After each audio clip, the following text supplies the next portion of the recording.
quotidien. Moi je suis sur Instagram, il y a les plus belles prises, mais là au moins on aura des traces scientifiques qui permettront d'apprécier la qualité de la ressource halieutique. C'est plus à Romain et à l'Ifremer de parler qu'à moi, parce que moi je suis pêcheur en fait éternel. Maintenant, avant j'ai fait beaucoup de prises, mais je le disais pas. Moi je suis aussi un petit pêcheur amateur, mais on est surtout là, donc la ville sollicitée par l'Ifremer pour faire la promotion de cette application. Et donc en tant que ville de Sète, on a souhaité associer à cette démarche-là, pour le succès de ce projet pilote de l'application développée par l'Ifremer, les magasins de pêche de la ville de Sète, qui sont les premiers au contact des pêcheurs amateurs toute l'année, et le club de pêche amateur de Sète, qui a été créé en fait assez récemment par Florian Delmé. Et donc ça fait d'ailleurs plusieurs mois, voire années, qu'on souhaitait qu'il y ait un club de pêche amateur qui soit créé sur Sète pour avoir un interlocuteur quand on doit discuter des problématiques de réglementation, de canaux, de sensibilisation aussi aux bonnes pratiques, de gestion des déchets, etc. C'est pour ça qu'on a convié Samir aujourd'hui, pas juste pour tenir la fiche, puisque en tant que brigade bleue qui dépend là de l'agglomération, il est en lien avec les pêcheurs, il peut faire de la sensibilisation sur tout le territoire du bassin de Thau. Donc c'était bien qu'il puisse aussi relayer cette application auprès des pêcheurs quand ils les croisent.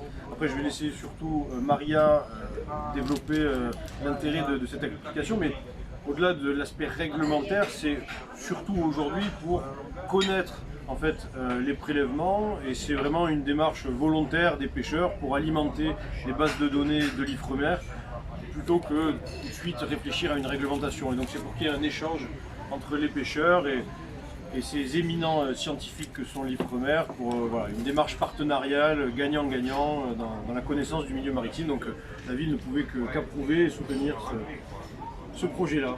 Voilà. Bon, alors, merci Romain, merci Monsieur le maire, et puis merci à tous d'être venus aujourd'hui. Donc effectivement, Catch Machine, c'est un projet que l'Ifremer porte et pilote, et qu'on porte depuis 2 ans en lien avec les fédérations de pêche, donc notamment alors à la fois la Fédération française de pêche en mer, aujourd'hui représentée, et puis notre toute nouvelle Confédération Mer et Liberté qui s'est lancée samedi et qui réunit les 13 fédérations majoritaires de pêcheurs. 6 bon, mais elles sont majoritaires, donc c'est pas grave, c'est bon pour 13. Les 6 fédérations de pêche les plus importantes, et qui vont nous accompagner dans le déploiement. Et en fait, c'est un projet de science participative au début, donc c'est effectivement de la déclaration principalement volontaire des captures des pêcheurs. Et c'est parce qu'on pense que la pêche, voilà, c'est un projet de territoire, et c'est pour ça qu'on a sollicité la ville, ces magasins de pêche, ces clubs de pêche, pour nous accompagner dans ces déclarations.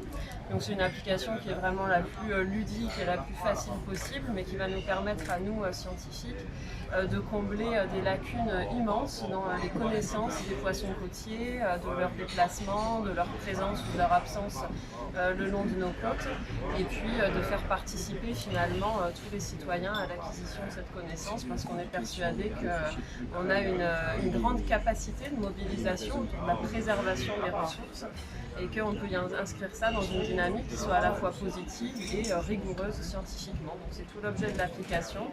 Et je remercie beaucoup la ville de Sète pour son soutien dans cette campagne de communication tout au long de l'été. Je ne sais pas si on annonce ou pas des lauréats, des prix, des choses comme ça, mais ça y est, du teasing. Oui, l'idée c'est effectivement que les utilisateurs les plus réguliers qui alimenteront cette application se voient récompensés d'une certaine manière par la ville, à travers peut-être des bons d'achat dans les magasins qui sont partenaires de ce projet. On pensait à d'autres lots, c'est pas encore défini, mais voilà, qui a un petit côté incitatif à utiliser cette application.